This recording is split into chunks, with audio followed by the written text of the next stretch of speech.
Sicilia, 10 de julio, 1943. En la oscuridad antes del amanecer, la mayor operación anfibia jamás intentada en la historia se desarrolla a lo largo de las costas del sur de esta isla del Mediterráneo.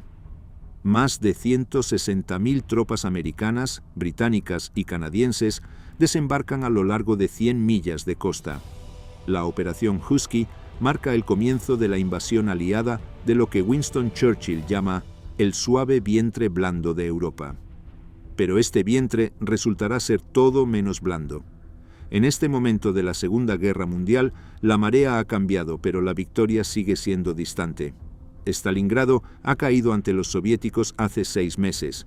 La batalla de Kursk continúa en el frente oriental. La ofensiva de bombarderos combinados golpea ciudades alemanas noche y día. Sin embargo, el Reich de Hitler todavía controla la mayor parte de Europa continental, desde el Canal de la Mancha hasta las montañas del Cáucaso. La invasión de Sicilia abre un nuevo frente, obligando a Alemania a desviar recursos valiosos hacia el sur, mientras el frente oriental consume ejércitos enteros. Las apuestas estratégicas son inmensas. El éxito en Italia promete eliminar del conflicto al régimen fascista de Mussolini, asegurar las rutas marítimas del Mediterráneo, proporcionar bases aéreas para bombardeos en lo profundo de Europa ocupada por los nazis y detener divisiones alemanas que de otra manera podrían reforzar a Francia o Rusia. El fracaso significa prolongar la guerra y dejar que la Unión Soviética soporte el peso de luchar contra la Alemania nazi sola. El general Dwight Eisenhower manda las fuerzas aliadas en general, con el general Harold Alexander coordinando las operaciones terrestres como comandante del grupo del 15º Ejército. El general Bernard Montgomery lidera el 8º Ejército británico, mientras que el general George Patton manda el 7º Ejército americano. El mariscal del aire, Arthur Tedder, controla una abrumadora superioridad aérea aliada. Enfrentándolos está el mariscal de campo Albert Kesselring, quizás el comandante defensivo más capaz de Alemania, quien transformará la península italiana en una fortaleza de montañas, ríos y líneas defensivas cuidadosamente preparadas que costarán a los aliados mucho por cada kilómetro ganado. El paisaje italiano se convierte en un enemigo. Los Alpes Apeninos forman una columna a lo largo de toda la península, con sus picos alcanzando más de 2.000 metros. Los ríos cruzan cada ruta de avance. Aldeas de piedra antiguas se asientan en la cima de las colinas, cada una un posible punto fuerte. Las carreteras son pocas, estrechas y fácilmente bloqueadas.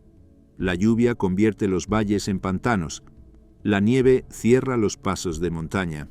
La campaña que comienza esta mañana de julio durará 647 días. Costará a los aliados 320.000 bajas y a los alemanes 435.000 hombres. Los civiles italianos sufrirán devastación en su patria. Ciudades como Cassino y Ortona serán reducidas a escombros. El avance que algunos planificadores predicen que alcanzará los Alpes en meses, en cambio, se abrirá paso metro a metro, sangriento a sangriento, montaña a montaña, río a río. Las imágenes que sobreviven, muchas de ellas recientemente restauradas en color, capturan una campaña de extraordinaria brutalidad y resistencia. La infantería británica desembarca en las olas de Sicilia. Los paracaidistas estadounidenses descienden a través de cielos llenos de metralla.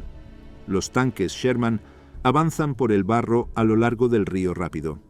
Las tropas canadienses luchan casa por casa en las ruinas de Ortona. Los soldados polacos levantan su bandera sobre Monte Cassino. Los paracaidistas alemanes defienden posiciones imposibles contra probabilidades abrumadoras.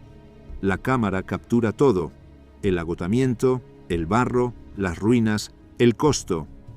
Un oficial de infantería americano escribe más tarde: «Pensamos que Italia sería una campaña rápida, un trampolín hacia Francia.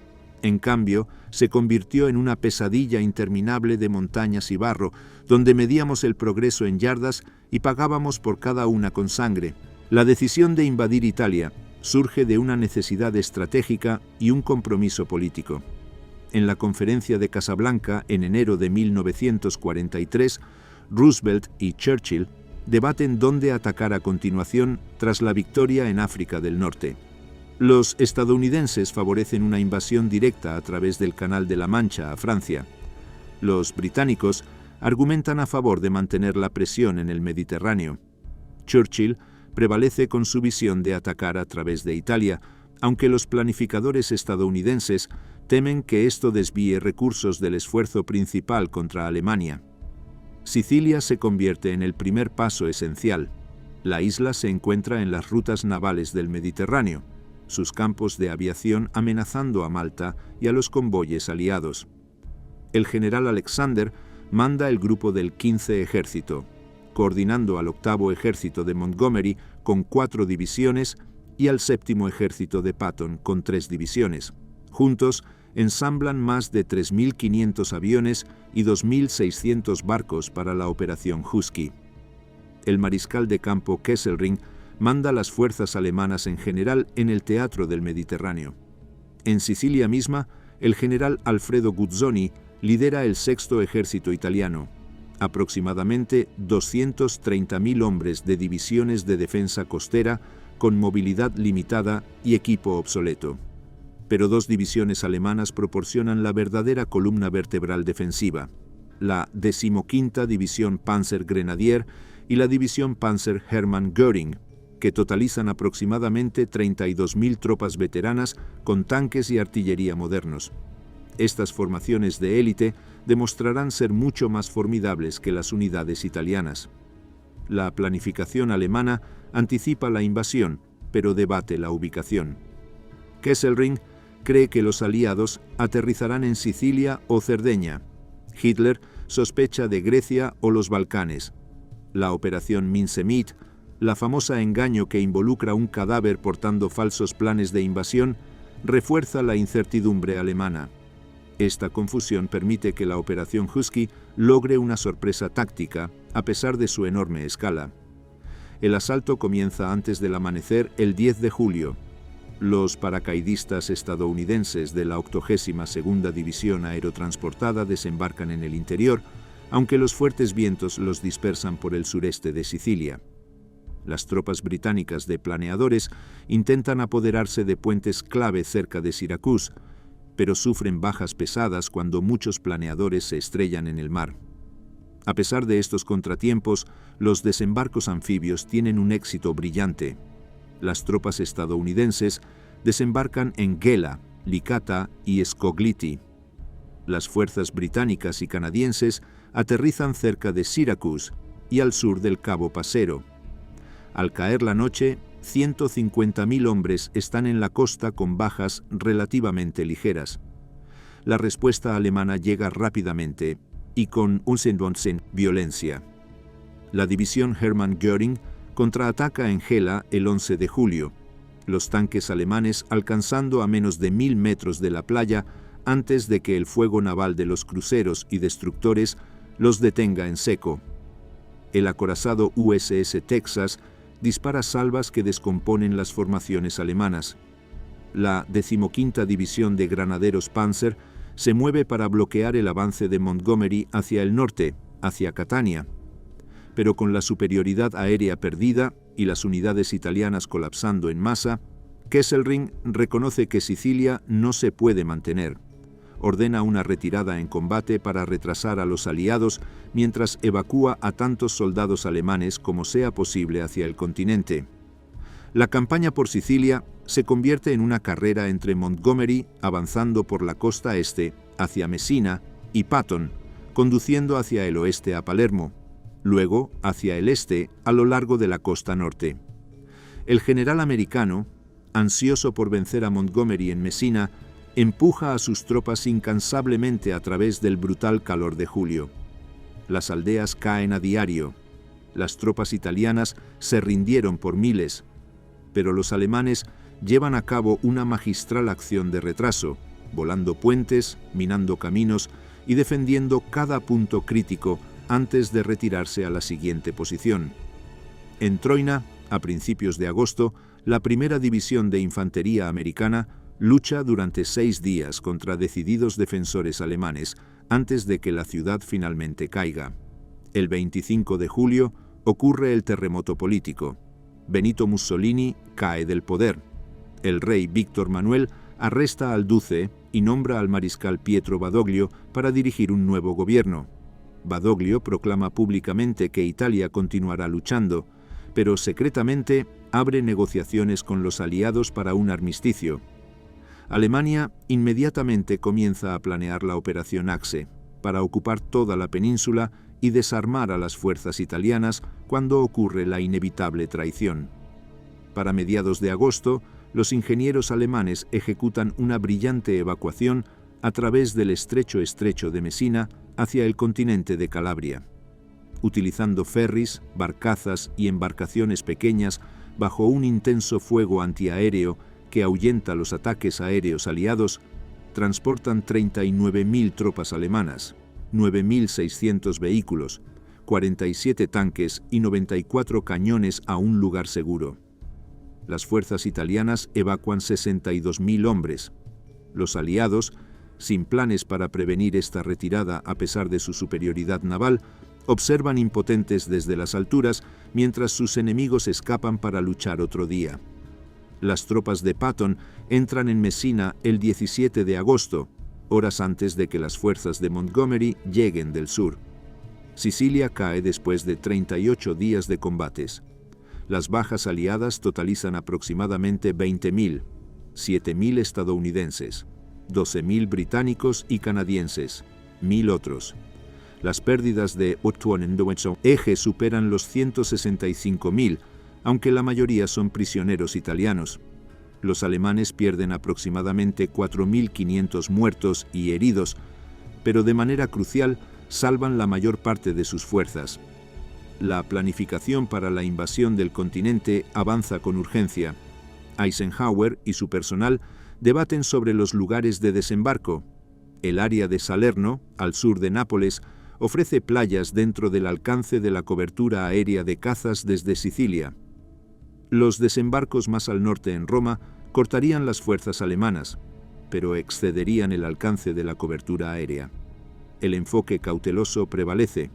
La operación Avalancha tiene como objetivo Salerno, mientras que el octavo ejército de Montgomery cruzará el estrecho de Messina y un desembarco de apoyo en Taranto asegurará el talón del sur de Italia. El 3 de septiembre, las fuerzas de Montgomery cruzan a Calabria con poca oposición. Las tropas alemanas se retiran hacia el norte de acuerdo con el plan de Kesselring, destruyendo carreteras y puentes sistemáticamente. Ese mismo día, representantes italianos firman en secreto los términos del armisticio con los aliados en Sicilia. El acuerdo permanece en secreto, programado para ser anunciado el 8 de septiembre para coincidir con los desembarcos en Salerno. Los preparativos alemanes se aceleran drásticamente. Kesselring recibe la autoridad para defender el sur y el centro de Italia, mientras que el mariscal de campo Erwin Rommel manda fuerzas en el norte. 8 divisiones alemanas adicionales se apresuran hacia el sur desde Francia, Alemania y los Balcanes. Los planes se finalizan para desarmar las unidades italianas en el momento en que se anuncia el armisticio. La Wehrmacht se prepara para transformar a su aliado en un enemigo ocupado en cuestión de horas. Un oficial del personal británico recuerda más tarde: «Pensamos que una vez que Italia se rindiera, los alemanes se retirarían hacia el norte y caminaríamos hacia los Alpes. Subestimamos tanto la determinación de Kesselring como el terreno que le favorecía en cada ocasión». Un comandante de compañía alemán recuerda: «Italia ofrecía todo lo que un defensor podría desear: montañas, ríos, barro y invierno. Sabíamos que haríamos que los aliados pagaran por cada kilómetro con sangre y el terreno era nuestro mayor aliado». 9 de septiembre 1943, amanece sobre el Golfo de Salerno. La noche anterior, el general Eisenhower transmite al mundo el anuncio del armisticio italiano. Los planificadores aliados esperan la cooperación italiana y una resistencia alemana mínima. En cambio, los alemanes ejecutan la operación Axe con una eficiencia implacable.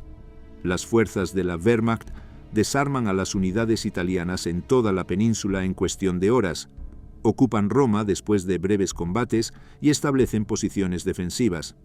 En Salerno, el quinto ejército americano bajo el mando del general Mark Clark desembarca esperando una fácil victoria, pero en su lugar encuentra un mortal comité de recepción. El quinto ejército comprende aproximadamente 55.000 tropas en el asalto inicial. El sexto cuerpo americano con las divisiones de infantería 36ª y 45ª desembarcando en Paestum, y el 10º cuerpo británico con las divisiones de infantería 46ª y 56ª desembarcando cerca de la ciudad de Salerno. Los Rangers del ejército de los Estados Unidos y los comandos británicos aseguran los flancos. El fuego naval y el apoyo aéreo proporcionan un abrumador poder de fuego. Pero los alemanes mantienen cada pieza de terreno elevado que domina las playas. La 16ª División Panzer defiende Salerno, una formación veterana que luchó en Rusia. Kesselring refuerza rápidamente con elementos de 5 otras divisiones, apresurando tropas desde el sur de Italia hacia el sector amenazado. Observadores alemanes en las colinas circundantes dirigen un devastador fuego de artillería sobre las playas con mortal precisión. Tropas estadounidenses de la 36ª División, una unidad de la Guardia Nacional de Texas, en su primer combate importante, aterrizan en Paestum y enfrentan inmediatamente un intenso fuego que los mantiene atrapados en la arena. Fuerzas británicas desembarcan cerca de la ciudad de Salerno y avanzan tierra adentro contra una resistencia cada vez más fuerte. Los Rangers toman pasos montañosos cruciales en Chiunzi, pero se encuentran aislados en las alturas, bajo constante presión alemana. Las primeras 24 horas traen crisis. Los contraataques alemanes golpean el hueco de 6 millas entre los sectores estadounidense y británico, amenazando con dividir el cabezal de playa y avanzar hacia el mar. Los tanques Mark IV y Panther aparecen en las crestas, disparando hacia abajo en las posiciones aliadas con impunidad. La artillería golpea las playas, donde los suministros se acumulan en concentraciones peligrosas. Los destructores navales navegan peligrosamente cerca de la costa, sus cañones disparando a las posiciones alemanas en apoyo directo de la infantería desesperada que se aferra a los estrechos apoyos. Para el 13 de septiembre, la situación alcanza una masa crítica. La brecha entre las fuerzas estadounidenses y británicas se amplía a 6 millas de terreno no defendido. Las columnas acorazadas alemanas se precipitan en esta brecha, avanzando hasta 3 millas de la playa en varios puntos. El general Clark considera seriamente evacuar el sector estadounidense y consolidar todas las fuerzas en el área británica, un movimiento que representaría un fracaso catastrófico. El fuego naval aumenta a la intensidad máxima, con cruceros que gastan munición a ritmos que alarman a sus capitanes. Cada aeronave disponible ataca posiciones alemanas. La artillería dispara a quemarropa a la vista. El personal de cuartel general, cocineros, empleados e ingenieros toman rifles y forman líneas defensivas improvisadas. La crisis estalla el 14 de septiembre a través de una combinación de refuerzos aliados y cautela alemana. La 82ª División Aerotransportada ejecuta un dramático salto nocturno en paracaídas directamente sobre la cabeza de playa, trayendo nuevas tropas y muy necesitadas armas antitanque. Batallones adicionales de artillería desembarcan en las playas. Lo más crítico, el 8º Ejército de Montgomery, que avanza desde Calabria, finalmente hace contacto con el flanco sur del 5º Ejército cerca de Bayo, obligando a Kesselring a preocuparse por el cerco. Tras evaluar la situación, Kesselring reconoce que no puede arrojar a los aliados al mar sin causar bajas inaceptables a sus fuerzas limitadas. El 16 de septiembre ordena una retirada metódica a posiciones preparadas más al norte. La retirada alemana demuestra su excelencia táctica. Cuestionan cada cresta y cruce de río con pequeñas fuerzas de retraso. Los ingenieros de combate vuelan cada puente sobre los ríos Sele y Calore. Se siembran minas en cada camino y sendero. Los edificios en los pueblos son demolidos para crear barreras de escombros. Las retaguardias establecen posiciones en cada terreno elevado, obligando a los aliados a desplegar artillería y realizar ataques deliberados contra posiciones que los alemanes abandonan solo después de infligir un retraso máximo. Nápoles, el gran premio logístico, se encuentra a 30 millas al norte, pero esas 30 millas requieren 2 semanas de lucha constante para ser cubiertas. Las tropas estadounidenses entran en Nápoles el 1 de octubre ante escenas de destrucción sistemática. Equipos de demolición alemanes han destrozado el puerto con característica exhaustividad. Más de 130 barcos hundidos en el puerto, muelles volados, grúas derribadas en el agua y cada instalación portuaria destruida sistemáticamente. Bombas de tiempo plantadas en la oficina de correos principal, la universidad y otros edificios matan a soldados aliados y civiles italianos durante días después de la liberación. Las tuberías de agua están destrozadas, los sistemas eléctricos son saboteados. La población de 300.000 enfrenta una inminente hambruna con los suministros de comida cortados. Sin embargo, a pesar de la devastación, Nápoles proporciona la base logística que los aliados necesitan desesperadamente. Los ingenieros del ejército trabajan día y noche, y dentro de 3 semanas el puerto maneja 3.000 toneladas de suministros diarios. Al norte de Nápoles, las fuerzas de Kesselring se detienen en la primera de sus posiciones defensivas preparadas, la línea Volturno, a lo largo del río Volturno. El río fluye de oeste a este a lo largo del eje de avance aliado, rebosante por las lluvias de otoño y corriendo rápido y profundo. Su orilla norte se eleva a alturas dominadas por observadores de artillería alemanes que pueden ver cada movimiento aliado. Kesselring utiliza esta línea para ganar valioso tiempo para la construcción de la mucho más formidable línea de invierno a 30 millas más al norte. Los aliados deben forzar el Volturno antes de que las lluvias de otoño hagan imposible el cruce. La ofensiva del Volturno comienza el 12 de octubre con ataques a lo largo de un frente de 20 millas. El río tiene un ancho de entre 100 y 200 pies y una profundidad de 6 a 8 pies, demasiado profundo para vadear. La artillería alemana tiene todos los puntos de cruce preregistrados. Los ingenieros luchan para construir puentes bajo fuego continuo. La infantería cruza en botes de asalto de lona, sufriendo bajas importantes en medio del río. Las tropas estadounidenses de la 34ª y la 45ª División cruzan cerca de la costa contra una feroz resistencia. Las fuerzas británicas logran cruces en el interior en varios puntos. La lucha es salvaje y a corta distancia, con defensores alemanes disputando cada yarda. Los alemanes defienden obstinadamente durante 4 días antes de llevar a cabo otra retirada hábil. Cada pueblo a lo largo de la ruta hacia el norte se convierte en un campo de batalla en miniatura. Liberi, Dragoni, Teano, Capua, todos deben ser tomados en costosos combates de casa a casa. Los paracaidistas alemanes de la primera división de paracaidistas, tropas de élite transferidas del frente oriental, demuestran ser especialmente tenaces. Mantienen las aldeas hasta estar casi rodeados, luego se retiran a la siguiente posición preparada. Este patrón se repite sin cesar. A finales de octubre, el quinto ejército alcanza la línea bárbara, una posición de avanzada que cubre la línea de invierno principal.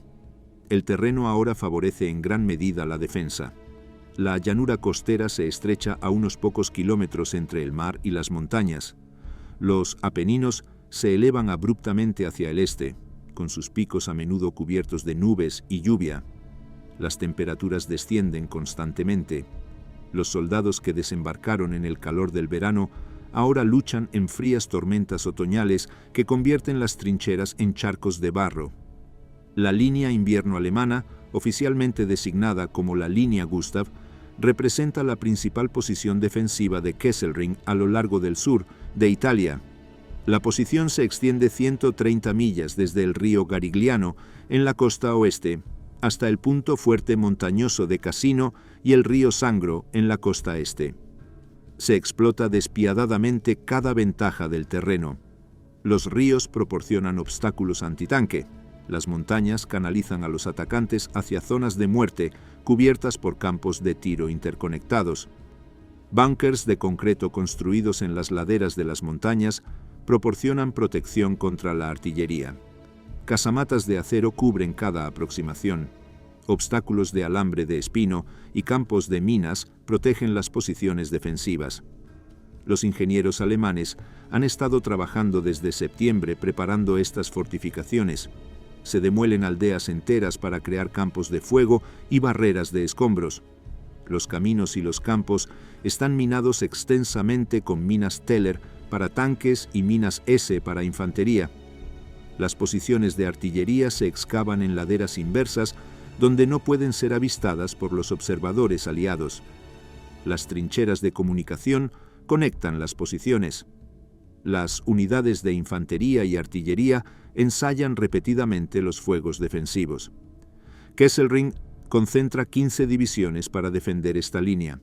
Más de 150.000 hombres, veteranos que han dominado la guerra defensiva en Rusia y África del Norte. Los aliados hacen una pausa ante esta formidable barrera. El quinto ejército bajo el mando de Clark sostiene el sector occidental frente a Cassino y el valle del Liri, la única ruta viable hacia Roma a través de las montañas. El octavo ejército de Montgomery se hace cargo del sector oriental a lo largo de la costa adriática. Ambos ejércitos necesitan desesperadamente descanso, refuerzos y suministros. El rápido avance desde Salerno ha superado la logística. Los stocks de municiones son peligrosamente bajos. Los vehículos necesitan mantenimiento después de semanas de movimiento constante. Las tropas están física y mentalmente exhaustas tras 8 semanas de combate continuo. Las condiciones invernales dejan los aviones en tierra durante días y convierten las carreteras de suministro en pantanos donde los camiones se hunden hasta sus ejes. Noviembre trae los primeros intentos serios de romper la línea de invierno. Montgomery lanza el octavo ejército a través del río Sangro el 20 de noviembre, después de que los retrasos por el clima posponen el ataque repetidamente. Cuando las tropas finalmente cruzan bajo la fría lluvia, se enfrentan a defensores alemanes en posiciones superbamente preparadas en las alturas más allá. El avance gana solo unos pocos kilómetros a un alto costo antes de estancarse en el barro, el agotamiento y las crecientes bajas. Los alemanes se mantienen firmes, demostrando la fortaleza de sus defensas preparadas.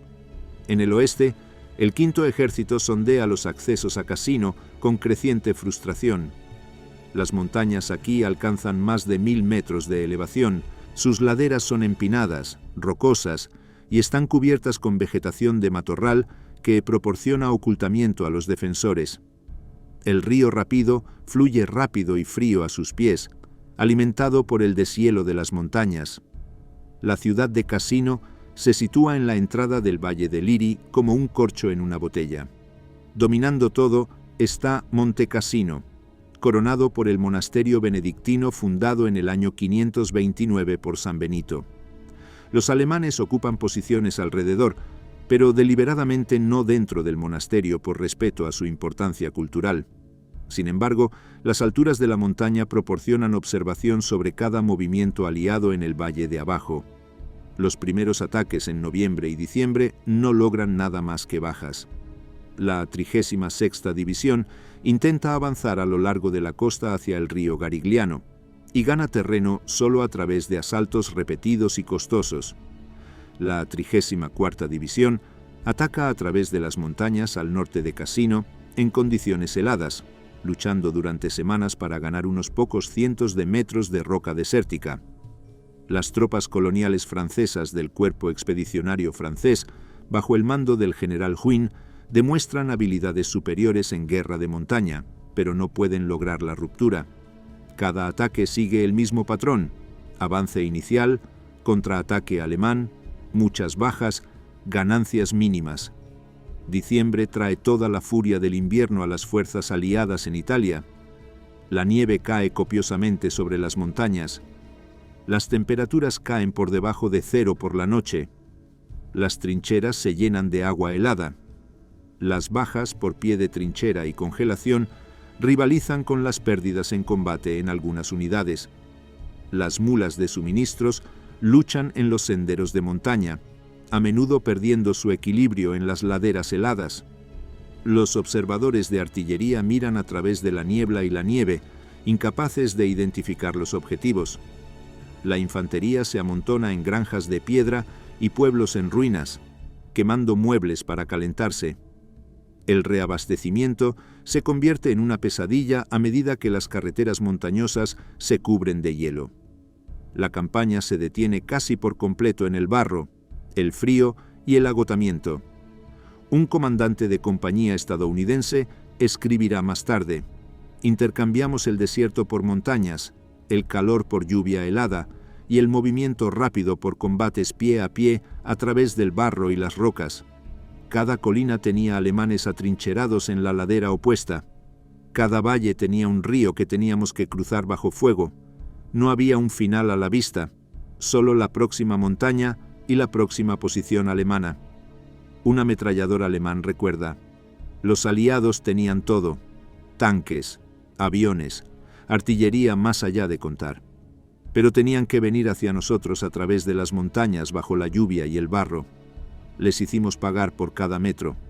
Italia era nuestra clase de guerra y éramos muy buenos en eso. Un infante británico recuerda: Cassino estaba allí en esa montaña burlándose de nosotros. Podíamos ver el monasterio todos los días cuando se levantaban las nubes. Lanzamos todo contra él y no caía. Hombres morían por cientos atacando esas pendientes y aún así los alemanes se mantenían. 22 de enero, 1944, 2 horas después de la medianoche. Las embarcaciones de desembarco aliadas se acercan a las playas de Anzio y Netuno, a 30 millas al sur de Roma y a 70 millas detrás de las líneas alemanas. La Operación Shingle, concebida como un audaz movimiento alrededor del estancamiento de la línea de invierno, coloca a 36.000 tropas americanas y británicas en la primera oleada. El plan prevé un avance rápido hacia el interior para cortar la carretera 6, la principal ruta de suministro alemana hacia Cassino, obligando a Kesselring a abandonar la línea Gustav o enfrentarse al cerco. El general John Lucas manda el 6º Cuerpo, la 3ª División de Infantería Americana, la 1ª División de Infantería Británica, Rangers, comandos y carros de apoyo. El desembarco logra una completa sorpresa táctica. Las defensas costeras alemanas consisten solo en puestos de observación dispersos y unas pocas baterías de artillería costera. Para la tarde del primer día, Lucas tiene 50.000 hombres y más de 5.000 vehículos en tierra, con bajas que solo ascienden a 13 muertos y 97 heridos. El camino a Roma está despejado. Kesselring no tiene casi nada entre Anzio y la capital, solo unidades de entrenamiento dispersas, tropas de retaguardia y batallones de alarma apresuradamente ensamblados a partir de personal de servicio. Durante quizás 36 horas, un osado empuje podría potencialmente alcanzar Roma, o al menos apoderarse de las colinas albanas que dominan la cabeza de playa. Pero Lucas, atormentado por recuerdos del casi desastre de Salerno y consciente de su posición expuesta, se consolida en lugar de avanzar.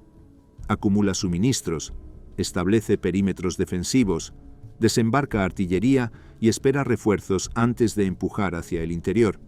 Esta precaución, aunque tácticamente prudente dadas las lecciones de Salerno, le da a Kesselring el tiempo que necesita desesperadamente para reaccionar.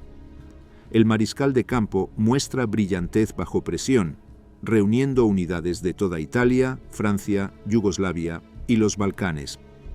El cuartel general del 14º Ejército, bajo el mando del general Eberhard von Mackensen, asume el control del esfuerzo de contención. En el transcurso de 4 días, Kesselring concentra 71.000 soldados alrededor del perímetro de Anzio, basándose en unidades extraídas de la línea Gustav, reservas del norte de Italia y divisiones apresuradas desde otros frentes. En una semana, las fuerzas alemanas superan en número a los aliados en la cabeza de playa. El atrapado se convierte en el atrapador. La primera contraofensiva alemana golpea el 3 de febrero contra el saliente británico al norte de la cabeza de playa, cerca de Campoleone. 3 divisiones asaltan las posiciones, forzando retiradas bajo intensa presión. Una ofensiva mayor se lanza el 16 de febrero, dirigida directamente por la carretera Via Anziate hacia el puerto, con el objetivo de dividir la cabeza de playa y alcanzar el mar.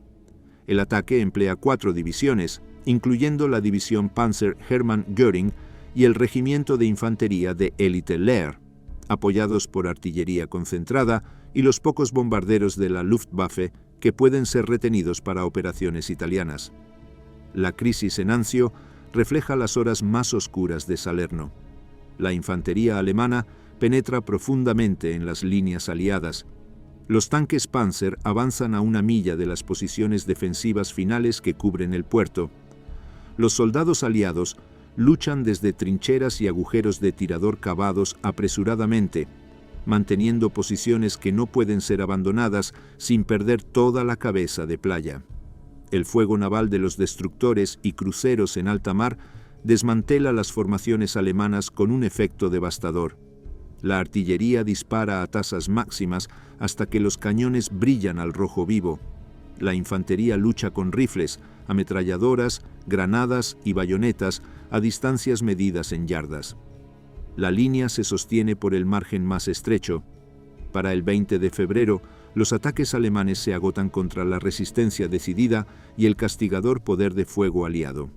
Las bajas en ambos lados son severas. Los aliados pierden aproximadamente 20.000 hombres muertos, heridos y desaparecidos en las batallas de febrero. Las pérdidas alemanas se acercan a 15.000. El frente se estabiliza en un asedio que durará 4 meses, transformando Anzio de un golpe audaz en un molinillo de carne estático. La cabeza de playa mide solo 7 millas de profundidad y 15 millas de ancho, cada pie cuadrado visible desde los puestos de observación alemanes en las colinas Albano. Los proyectiles de artillería caen al azar sobre hospitales claramente marcados con cruces rojas, depósitos de suministros, cuarteles generales y concentraciones de tropas.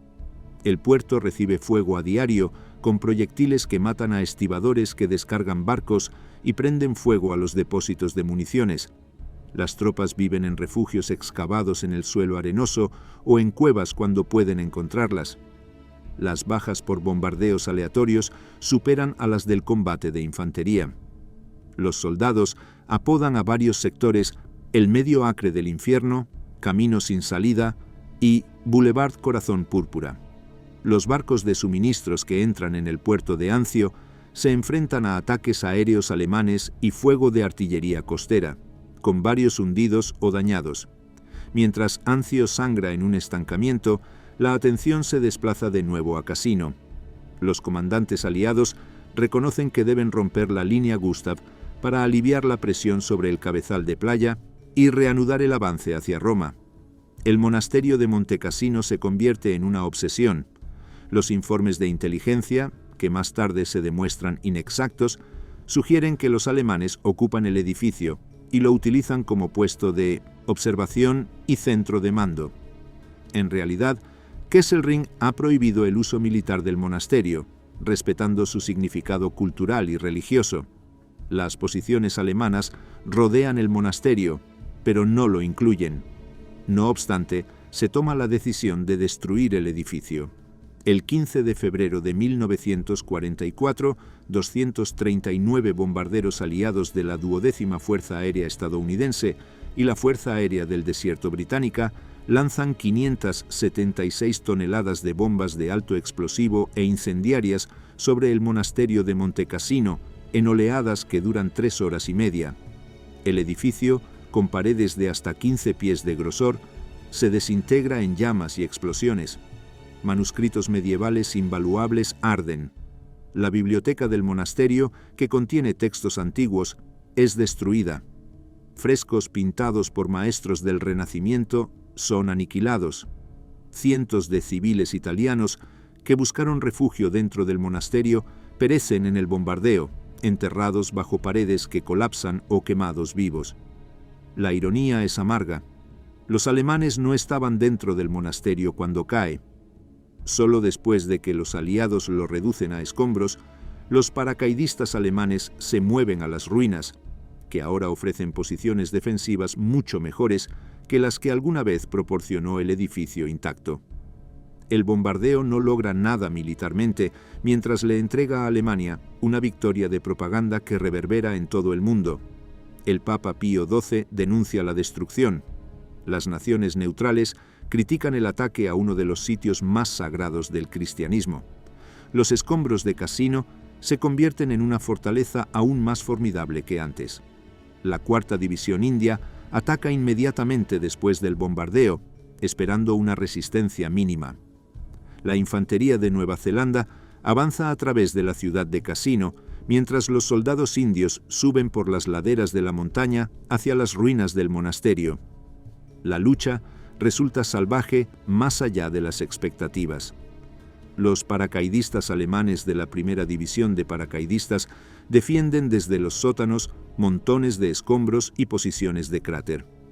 Las tropas Gurkha del primer batallón 9º, rifles Gurkha, alcanzan a 200 metros del monasterio después de 3 días de combates desesperados, pero no pueden avanzar más contra el fuego alemán concentrado. Después de sufrir más del 50% de bajas, el ataque se estanca. Marzo trae un segundo asalto masivo, precedido por una destrucción aún mayor. El 15 de marzo, los aliados orquestan el bombardeo más concentrado de la guerra hasta ese momento. 1.200 aviones lanzan 1.400 toneladas de bombas sobre la ciudad de Cassino en 3 horas. Inmediatamente después, 7 piezas de artillería disparan 94.000 proyectiles en un área de menos de 1 milla cuadrada. La ciudad cesa literalmente de existir como estructuras reconocibles, transformadas en un paisaje lunar de cráteres, montones de escombros y polvo. La Segunda División de Nueva Zelanda y la Cuarta División India atacan en esta devastación, esperando encontrar pocos sobrevivientes. En cambio, los paracaidistas alemanes emergen de sótanos profundos y sótanos reforzados, estableciendo posiciones de tiro en los escombros y luchando con una determinación suicida. El bombardeo ha creado mejores posiciones defensivas al proporcionar innumerables escondites y obstáculos. Los tanques no pueden maniobrar a través de los escombros. La infantería debe despejar cada pila de piedras. Castle Hill, un saliente rocoso debajo del monasterio, se convierte en el foco de una lucha desesperada. El primer batallón 6º de los rifles. Rajputana toma la posición después de un brutal combate cuerpo a cuerpo con granadas, bayonetas y cuchillos. Los paracaidistas alemanes contraatacan repetidamente, recuperando partes de la colina. La lucha continúa día y noche durante 2 semanas en algunos de los combates más intensos en espacios cerrados de la guerra. Los cuerpos yacen sin enterrar entre los escombros. El hedor de la muerte impregna todo. Para el marzo 23, ambos lados están exhaustos. La ofensiva fracasa con bajas aliadas que superan las 4.000 muertas y heridas. Las pérdidas alemanas son casi tan severas, pero crucialmente todavía mantienen Cassino. En Anzio, el asedio continúa a través de marzo y abril sin alivio. La artillería alemana mantiene una presión constante. El enorme cañón ferroviario apodado Anzio Ani por las tropas americanas dispara proyectiles que pesan más de 600 kilos desde posiciones a 20 millas de distancia, los proyectiles emitiendo un sonido distintivo de gritos a medida que pasan por encima. Las piezas de artillería más pequeñas registran cada cruce de caminos, punto de suministro y ruta de aproximación. Las tropas aliadas pasan meses viviendo en trincheras, incapaces de moverse durante el día, buscando suministros y municiones por la noche bajo la cubierta de la oscuridad. Para abril, los comandantes aliados aceptan que solo una fuerza abrumadora puede romper el estancamiento. El general Alexander planea la Operación Diadema. Un asalto simultáneo a lo largo de la línea Gustav, combinado con una ruptura desde Anzio.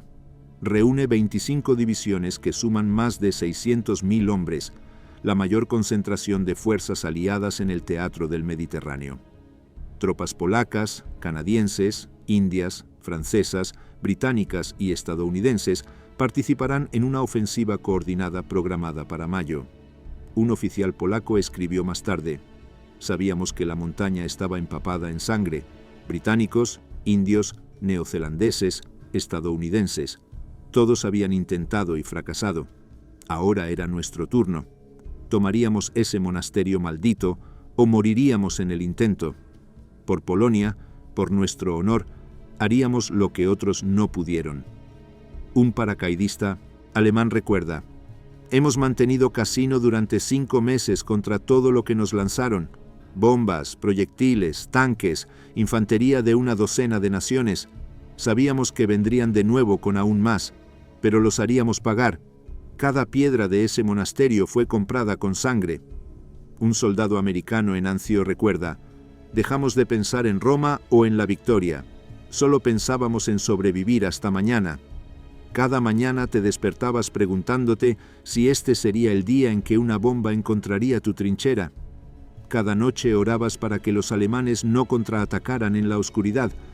Era como estar en prisión bajo una sentencia de muerte». El 11 de mayo, 1944, a las 11 de la noche. 1.600 cañones aliados estallan simultáneamente a lo largo de un frente de 25 millas desde el mar Tirreno hasta las montañas al este de Cassino. El bombardeo sacude la tierra. Los proyectiles gritan sobre nuestras cabezas en un trueno continuo. Las posiciones alemanas desaparecen en muros de explosiones y fuego.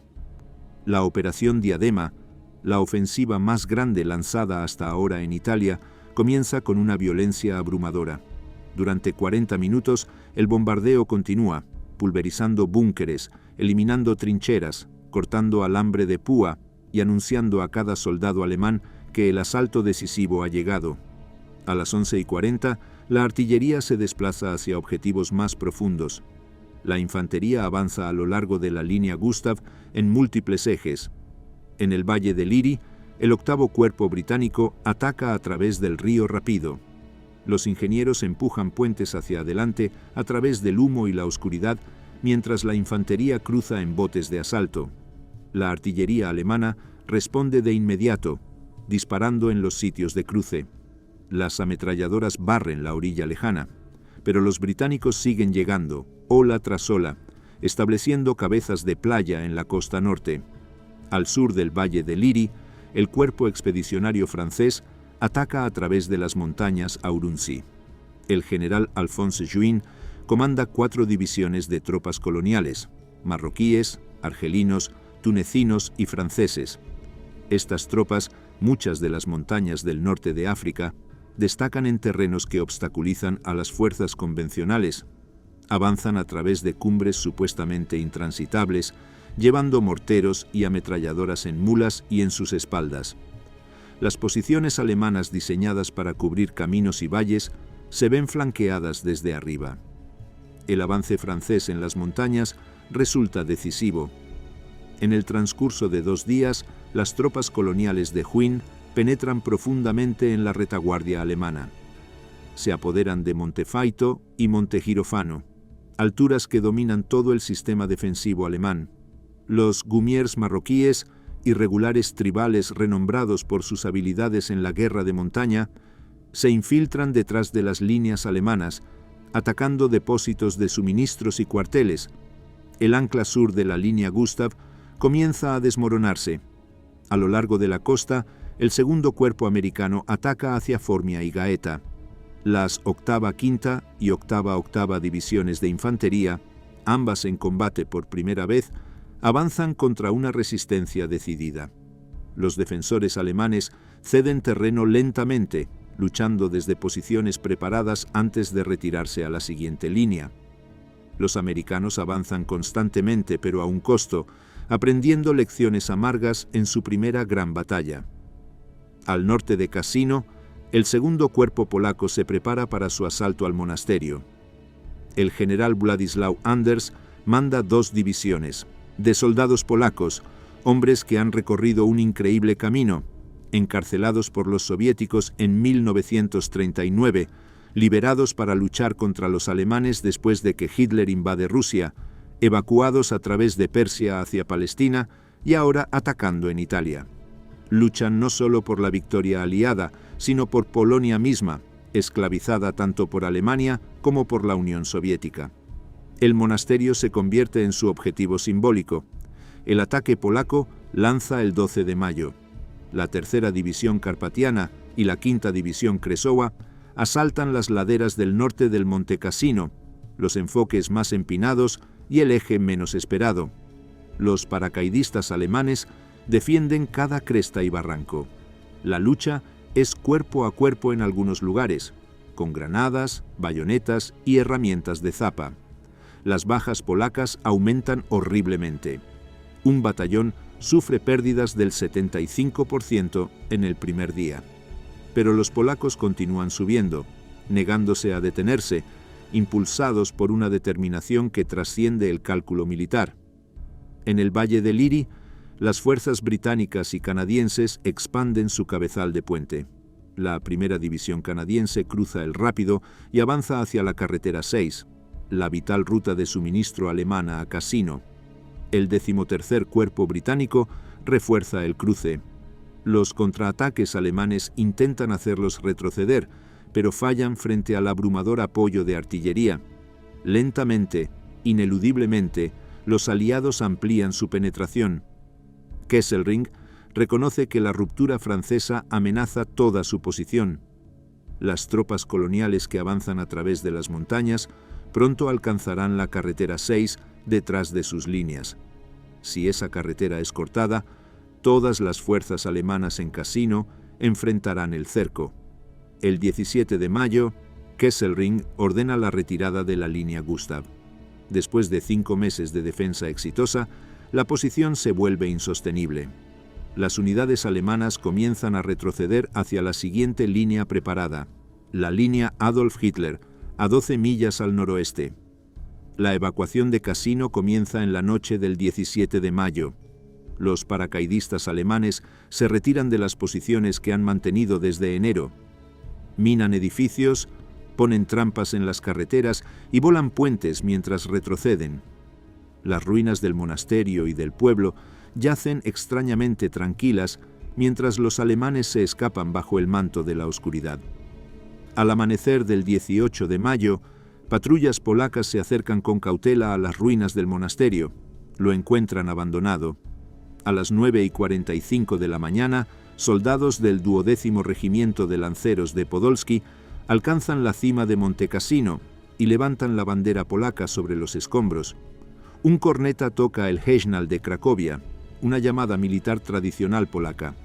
El monasterio, que costó miles de vidas aliadas en repetidos asaltos fallidos, finalmente cae no por un ataque directo, sino por maniobras que amenazaban las áreas traseras alemanas. La victoria polaca lleva un costo enorme. El segundo cuerpo sufre casi 4.000 bajas en la batalla que dura una semana. Los cuerpos de los soldados polacos yacen esparcidos por las laderas del norte de la montaña, pero la bandera ondea sobre Cassino, un símbolo del coraje y sacrificio polaco que resuena mucho más allá de las montañas de Italia. Con la línea Gustav rota, las fuerzas aliadas persiguen a los alemanes en retirada. Los tanques y la infantería canadienses avanzan por la carretera 6 a través del valle Liri.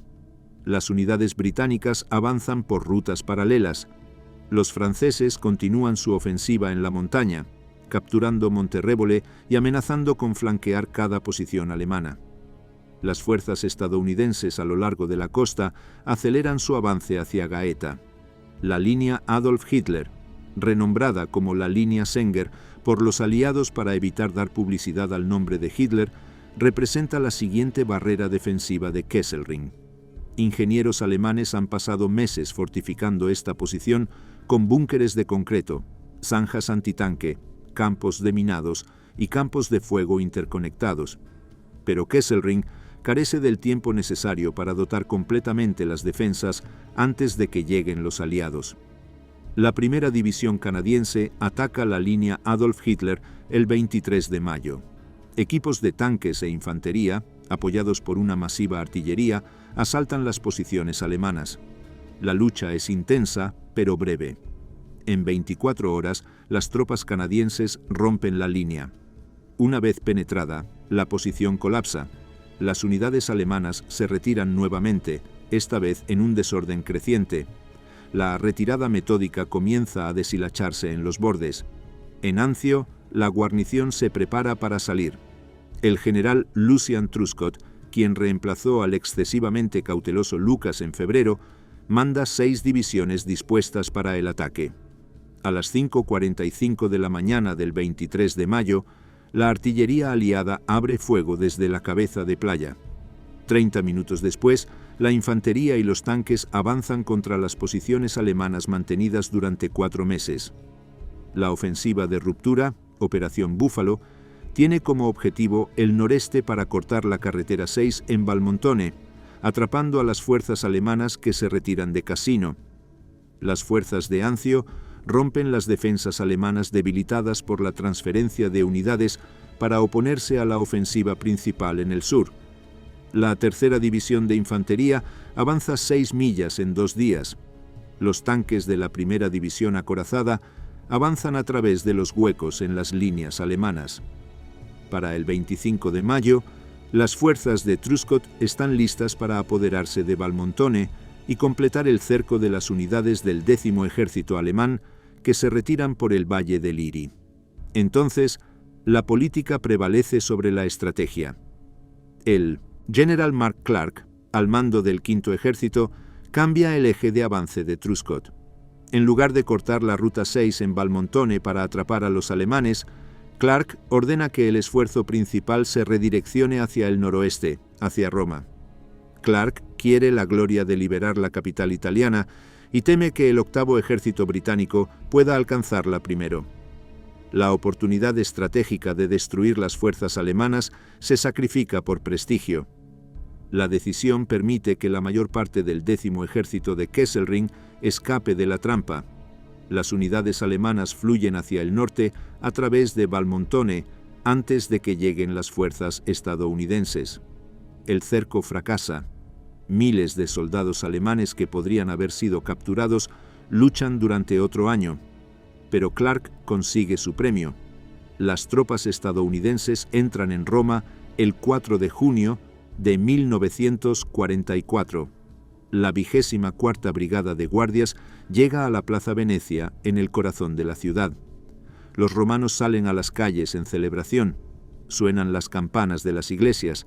Multitudes rodean a los soldados estadounidenses, ofreciendo vino, flores y besos. La primera capital del eje cae en manos de los aliados. Fotógrafos y cámaras de noticieros capturan el triunfo. La celebración dura un día. El 6 de junio, las fuerzas aliadas desembarcan en Normandía. La invasión de Francia domina instantáneamente los titulares del mundo.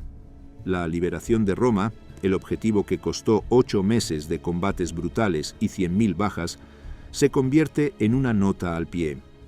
La campaña italiana, siempre un teatro secundario, se aleja aún más de la importancia estratégica. Al norte de Roma, las fuerzas alemanas establecen nuevas líneas defensivas. El avance continúa a través del verano hacia la línea gótica en los Apeninos del norte. La guerra en Italia durará otros 11 meses. Cassino, Anzio y Roma representan no el final, sino simplemente una fase de una campaña desgastante que consumirá en última instancia 20 meses y devastará la península italiana. Un comandante de tanque canadiense escribe más tarde: «Rompimos la línea de Hitler y sentimos que habíamos ganado la guerra. Luego miramos hacia adelante y vimos más montañas, más ríos, más posiciones alemanas. Italia nunca terminó. Cada victoria solo conducía a la siguiente batalla». Un oficial alemán recuerda: «Kesselring realizó milagros. Superados en número, con menos armamento, amenazados por delante y por detrás, nos mantuvo unidos y nos sacó. Perdimos la batalla, pero salvamos al ejército. En Italia, eso contaba como una victoria. Un soldado estadounidense recuerda su entrada a Roma. Por un día fuimos héroes. Al día siguiente a todos les importaba Normandía y nos olvidaron. Seguimos luchando durante 11 meses más en Italia y el mundo apenas se dio cuenta. Pero nosotros sí lo notamos. Cada montaña, cada río, cada posición alemana, lo notamos. El costo de la campaña italiana desde Sicilia hasta Roma asombra la comprensión. En los 11 meses desde julio 1943 hasta junio 1944, los aliados sufren 188.000 bajas.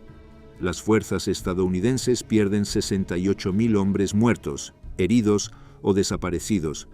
Las fuerzas británicas y de la Mancomunidad sufren 89.000 bajas. El cuerpo expedicionario francés pierde 14.000. El cuerpo polaco pierde 11.000. Las fuerzas brasileñas, que llegan tarde a la campaña, añaden su sangre al costo. Soldados indios, canadienses, neozelandeses y sudafricanos, todos pagan con sus vidas. El costo humano se desglosa en categorías drásticas.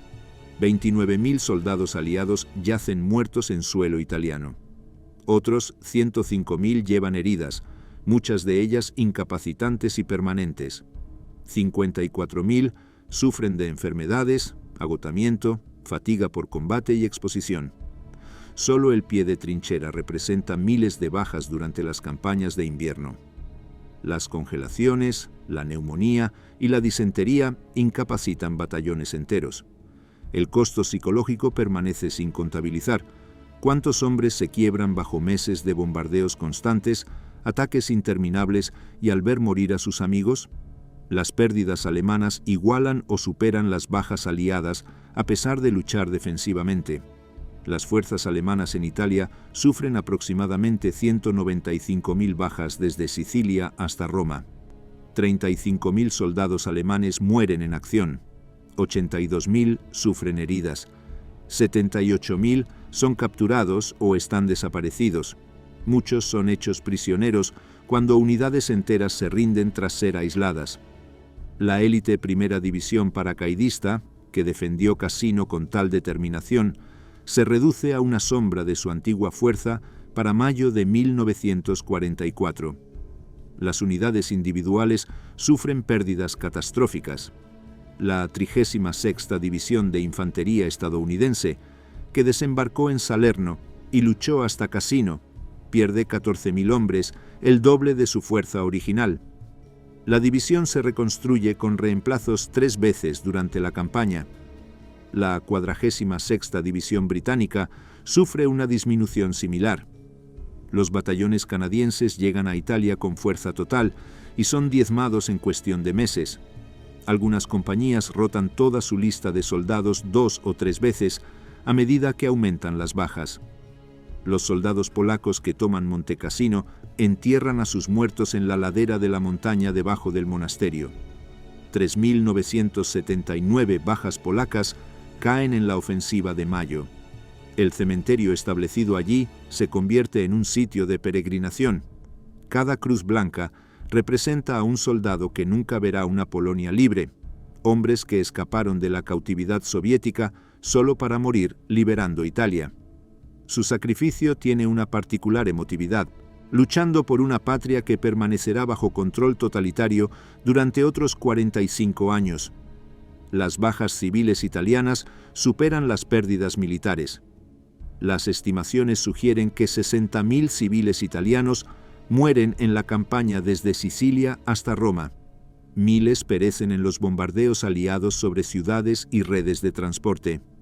Miles más mueren en represalias y masacres alemanas.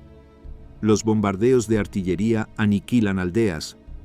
Los combates en las calles matan a civiles atrapados en zonas de combate. El hambre y las enfermedades reclaman miles más. El monasterio en Cassino, destruido para eliminar una amenaza militar percibida, mata a cientos de refugiados que se cobijan dentro. La destrucción física transforma regiones enteras. La ciudad de Cassino deja de existir. Cada edificio es reducido a escombros. El monasterio en sí de casi 1500 años de antigüedad, yace en ruinas. San Pietro Infine, escenario de los desesperados ataques estadounidenses en diciembre de 1943, está completamente destruido. Ortona, en la costa adriática, es devastada en salvajes combates callejeros entre fuerzas canadienses y alemanas. Nápoles sufre la demolición alemana antes de la liberación y los bombardeos aliados antes de eso. Infinitas ciudades y pueblos más pequeños son reducidos a ruinas. Roma sola emerge relativamente intacta. Kesselring la declara una ciudad abierta para evitar su destrucción. Los bombarderos aliados atacan los depósitos de trenes y objetivos industriales, pero evitan el centro histórico. La retirada alemana avanza pacíficamente. Los romanos celebran la liberación en calles en gran parte no dañadas por la guerra, pero esta es la excepción. La mayor parte del sur y el centro de Italia lleva cicatrices terribles. La destrucción de la infraestructura paraliza la economía italiana. Las carreteras están minadas y voladas. Los puentes sobre cada río son demolidos. Las líneas de ferrocarril están cortadas en cientos de lugares. Los puertos están bloqueados con barcos hundidos. Las fábricas están destruidas por bombardeos o demoliciones alemanas. La producción agrícola colapsa a medida que los campos se convierten en campos de batalla. Italia enfrenta una catástrofe económica que requiere años de reconstrucción. Los refugiados inundan las carreteras en todas direcciones. Cientos de miles de italianos huyen de las zonas de combate, llevando lo que pueden salvaguardar. Caminan hacia el norte, sur, a cualquier lugar lejos de los combates. El gobierno militar aliado lucha por alimentar y alojar a esta población desplazada. Campamentos de refugiados surgen detrás de las líneas aliadas. La enfermedad se propaga a través de condiciones abarrotadas y poco higiénicas. Los niños son separados de sus padres. Los ancianos y los enfermos mueren al borde del camino. El trauma psicológico se extiende a través de generaciones. Los niños italianos, que son testigos de la destrucción de sus hogares y de las muertes de miembros de la familia, llevan cicatrices hasta la adultez. Los soldados aliados regresan a casa con lo que los médicos llaman fatiga de combate o conmoción por explosión, condiciones que más tarde se reconocieron como trastorno de estrés postraumático. Muchos no pueden hablar de lo que vivieron. Otros lo reviven en pesadillas durante décadas. Los hombres que lucharon en Cassino, Anzio y a lo largo de la línea invernada llevan heridas invisibles junto a sus lesiones físicas. Los prisioneros de guerra enfrentan destinos inciertos. 78.000 prisioneros alemanes son capturados en la campaña hacia Roma. Las fuerzas aliadas los marchan a campos de prisioneros de guerra en el norte de África, Egipto y más tarde en los Estados Unidos. Las condiciones varían. Algunos campos proporcionan comida y refugio adecuados.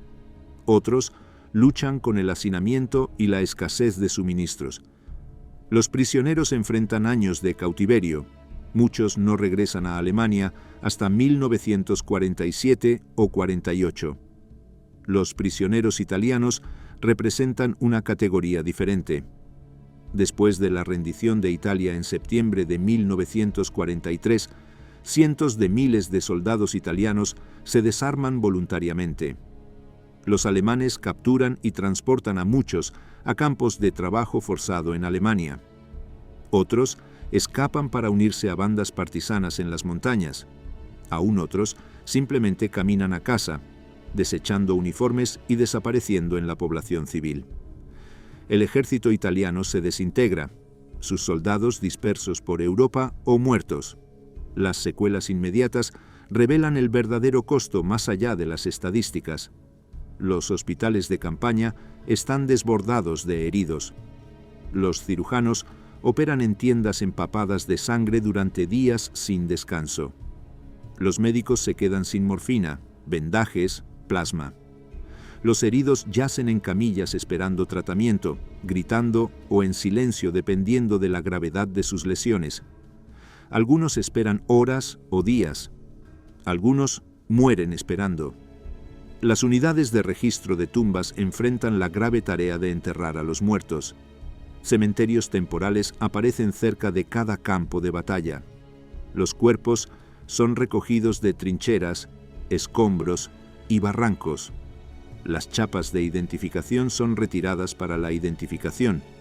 Los muertos son envueltos en mantas o colocados en ataúdes de madera cuando están disponibles. Los capellanes realizan servicios funerarios apresurados. Cruces o estrellas de David marcan las tumbas. Más tarde, algunos cuerpos son repatriados. Muchos permanecen en los cementerios militares de Italia para siempre. Las búsquedas de personas desaparecidas comienzan de inmediato y continúan durante años. Las familias reciben telegramas: desaparecido en acción. Algunos soldados son desmembrados por la artillería, dejando nada para identificar. Otros son enterrados en edificios colapsados o se pierden en ríos. Otros más son capturados y mueren en campos de prisioneros de guerra sin notificación. Miles de familias nunca conocen el destino de sus seres queridos. La incertidumbre resulta tan dolorosa como la muerte confirmada. Los escombros ocultan horrores adicionales. Las bombas sin explosionar, los proyectiles y las minas salpican el paisaje. Los civiles que regresan a aldeas destruidas son asesinados por municiones que confunden con chatarra. Los ingenieros pasan meses desminando. Algunas áreas siguen siendo peligrosas durante años. Se advierte a los niños que nunca toquen nada metálico o inusual. A pesar de las precauciones, los accidentes reclaman cientos de víctimas adicionales después de que termina el combate. Un médico estadounidense testifica más tarde: «Vi heridas que no podía creer que un ser humano pudiera sobrevivir, y vi a hombres sobrevivirlas. También vi heridas menores que causaron la muerte por infección o shock. Vi a hombres morir llamando a sus madres. Vi partes del cuerpo que no podía identificar. Después de un tiempo, dejé de sentir y simplemente trabajé. La sensación llegó más tarde, años después, en medio de la noche». Un trabajador de la Cruz Roja escribe: «Los refugiados no tenían nada, absolutamente nada. Habían caminado durante días, durmiendo en zanjas, pidiendo comida. Los niños tenían el vientre distendido por la desnutrición. Los ancianos simplemente se acostaban y morían. Intentamos ayudar, pero nunca tuvimos suficiente de nada: comida, mantas, medicina, refugio. La necesidad era infinita y nuestros recursos no lo eran». La campaña italiana desde Sicilia hasta Roma representa una de las operaciones más controvertidas de la Segunda Guerra Mundial. Su valor estratégico sigue siendo debatido por los historiadores 8 décadas después. La campaña logra sus objetivos inmediatos. Italia deja la Alianza del Eje. Las fuerzas aliadas aseguran aeropuertos para bombardear Alemania, y 26 divisiones alemanas están atadas lejos de Francia y Rusia. Pero el costo en sangre y tiempo supera todas las predicciones. El impacto de la campaña en la guerra más amplia resulta significativo. 26 divisiones alemanas defienden Italia en junio de 1944. Divisiones que se necesitaban desesperadamente en el frente oriental, donde la ofensiva de verano soviética destruirá al grupo de ejércitos centro, o en Francia, donde podrían oponerse a la invasión de Normandía. La Luftwaffe compromete fuerzas de caza sustanciales para defender los cielos italianos, cazas que no están disponibles para oponerse a los bombardeos estratégicos aliados sobre Alemania. La industria italiana, las redes de transporte y los recursos agrícolas son negados al Tercer Reich. Estas ganancias estratégicas justifican la campaña en la planificación aliada. Sin embargo, la campaña también absorbe recursos aliados que podrían ser más valiosos en otros lugares. Las embarcaciones de desembarco, que son desesperadamente necesarias para Normandía, sirven para las operaciones en Italia durante meses. 7 divisiones aliadas permanecen atrapadas en combates italianos cuando la operación Overlord se lanza. Algunas de las mejores unidades estadounidenses y británicas pasan un año luchando a través de las montañas italianas en lugar de prepararse para Francia. Los críticos argumentan que estas fuerzas desplegadas en Francia podrían acortar la guerra de manera más efectiva que enfrentándose a las líneas defensivas de Italia. Las consecuencias inmediatas reforman Italia de manera permanente. La monarquía sobrevive a la guerra, pero pierde legitimidad a través de su asociación con Mussolini, lo que lleva a su abolición por referéndum en 1946. El armisticio desencadena la ocupación alemana y una brutal guerra civil entre los partisanos y los colaboradores fascistas de la República Social Italiana, títere de Mussolini, en el norte. Este conflicto interno cobra miles de vidas italianas y amarga la política italiana durante generaciones. La Italia de posguerra emerge dividida entre partidos comunistas y demócratas cristianos, divisiones que están enraizadas en parte en las experiencias de la guerra. La campaña demuestra los límites del poder militar aliado a pesar de la abrumadora superioridad material. Las ventajas en aeronaves, artillería y producción industrial no pueden superar a los defensores determinados en un terreno ideal. Los fracasos repetidos en Cassino humillan a los comandantes aliados que asumen que el fuego de artillería por sí solo puede romper cualquier defensa. La excelencia táctica alemana en la guerra defensiva resulta igual o superior a las capacidades aliadas a lo largo de la campaña. Esta dura lección influye en la planificación para operaciones posteriores en el noroeste de Europa, donde los comandantes muestran mayor cautela y expectativas más realistas. Las montañas italianas forjan innovaciones militares adoptadas en campañas posteriores. La coordinación de armas combinadas alcanza una nueva sofisticación. El apoyo de artillería se vuelve científico en precisión y tiempo.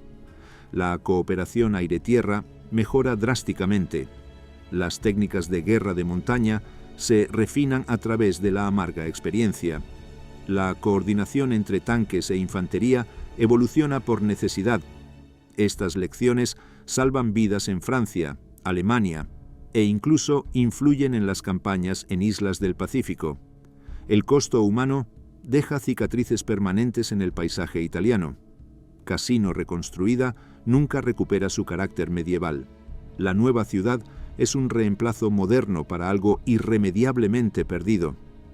El monasterio es reconstruido piedra a piedra durante 10 años, completado en 1956, pero sigue siendo un monumento a la destructividad de la guerra tanto como a la devoción religiosa. Los cementerios militares salpican Italia, cementerios de la Comisión de Cementerios de Guerra de la Commonwealth, cementerios militares estadounidenses, cementerios de guerra alemanes, cementerios polacos. Cada uno contiene miles de tumbas que marcan a jóvenes que nunca regresaron a casa. La campaña crea controversias duraderas estudiadas en escuelas militares de todo el mundo. La destrucción del monasterio de Monte Cassino sigue siendo un tema polémico. ¿Necesidad militar o crimen cultural? Los historiadores aún debaten.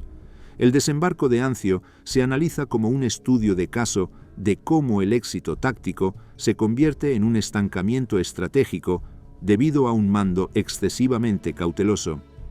La decisión de Clark de redirigir las fuerzas de Valmontone a Roma es criticada por sacrificar una oportunidad estratégica por prestigio político. Estos debates continúan en academias militares y colegios de Estado Mayor. La forma en que se recuerda la campaña varía drásticamente según la nación. Para los estadounidenses, Italia está ensombrecida por Normandía, la Guerra del Pacífico y la ofensiva a través de Francia y Alemania. Los veteranos italianos sienten que sus sacrificios son olvidados, sus batallas relegadas a notas al pie. Para las fuerzas británicas y de la Commonwealth, Italia representa la continuación de la estrategia mediterránea iniciada en África del Norte y la vindicación del enfoque periférico de Churchill. Para los polacos, Monte Cassino se convierte en terreno sagrado, un símbolo de sacrificio nacional y destreza militar que se honra en la memoria polaca, incluso cuando otras naciones olvidan. Para los alemanes, Italia demuestra la excelencia defensiva de sus soldados contra probabilidades abrumadoras. Para los italianos, la campaña significa devastación, guerra civil y recuerdos dolorosos. Las batallas de la línea gótica continuaron desde el verano de 1944 hasta la rendición alemana en mayo de 1945, reclamando otros 196.000 bajas aliadas. La campaña, que comenzó en Sicilia en julio de 1943, termina en el norte de Italia 23 meses después, convirtiéndose en la campaña continua más larga luchada por los aliados occidentales en la Segunda Guerra Mundial. Las bajas totales aliadas superan 500.000, las bajas alemanas se acercan a 600.000, las muertes de civiles italianos superan los 100.000. Las lecciones resuenan a lo largo de la historia militar subsiguiente. La geografía puede neutralizar la superioridad tecnológica. Defensores determinados con números inferiores pueden imponer costos enormes a los atacantes. La guerra en coalición requiere coordinación cuidadosa y objetivos estratégicos claros. Consideraciones políticas a veces prevalecen sobre la lógica militar. Estas lecciones informan el pensamiento militar desde Corea hasta Vietnam y Afganistán. Hoy, los campos de batalla permanecen como monumentos y advertencias. Los visitantes caminan por las ruinas del pueblo de Cassino y suben al monasterio reconstruido. Exploran la cabeza de playa de Anzio, donde las trincheras aún marcan el paisaje. Se encuentran en el valle del Liri, donde miles murieron. Los cementerios mantienen su silenciosa vigilancia, filas de cruces blancas y estrellas de David que se extienden hacia horizontes, cada una marcando una tragedia individual dentro de una vasta catástrofe colectiva. Como reflexiona más tarde un historiador, la campaña italiana demostró que no hay atajos en la guerra. La debilidad de Churchill estaba cubierta de montañas que no ceden ante bombarderos o artillería. Solo ceden ante la infantería que debe escalarlas bajo fuego. El costo de esa escalada nunca puede calcularse únicamente en términos estratégicos. Debe medirse en las vidas de jóvenes que murieron en laderas que hoy están cubiertas de hierba y flores silvestres, como si la propia tierra intentara sanar lo que los hombres le hicieron a ella y entre ellos. La lección final de la campaña sigue siendo simple y terrible. En la guerra, cada victoria tiene un precio, y a veces el precio supera lo que vale la victoria.